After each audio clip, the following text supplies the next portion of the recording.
dari lava gitu ya.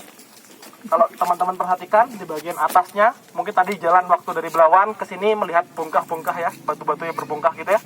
Itu merupakan struktur yang menjadikan permukaan dari lava.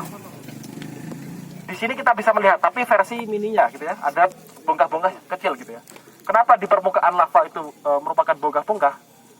Karena yang paling dekat dengan udara, yang kontak dengan udara ketika lava itu membeku.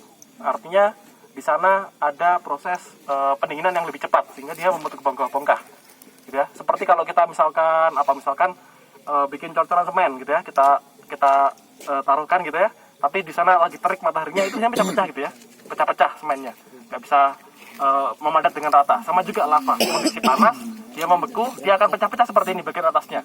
Oke? Kemudian semakin ke bawah, semakin ke dalam, semakin ke bagian intinya, kita mendapatkan bagian yang lebih kompak, lebih masif di sini. Di sini ya, lebih padat ya dia, lebih padat gitu ya. Lebih tidak pecah-pecah gitu.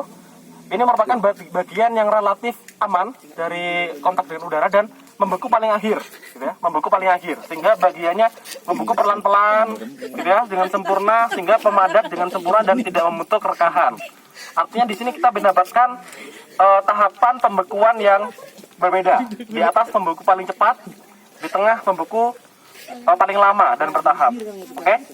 Kemudian kalau teman-teman nanti perhatikan, kita bisa nanti lihat di beberapa batu di sekitar sini ya. Itu bagian atas selain dia berblok ya atau memiliki tekstur yang lebih kasar gitu ya. Itu banyak sekali rongga-rongga yang kita lihat seperti di kawah tadi.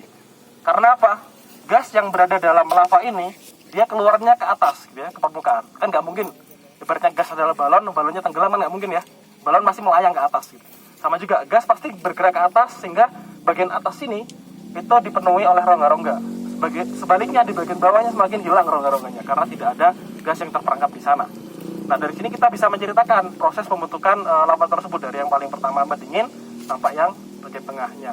Makanya kalau ditanya kenapa bagian permukaan di pelalangan ini banyak bongkah-bongkahnya, karena membeku paling cepat. Gitu ya. Kenapa kalau digali bagian dalamnya kita menemukan batuan yang lebih kompak dan masif seperti ini.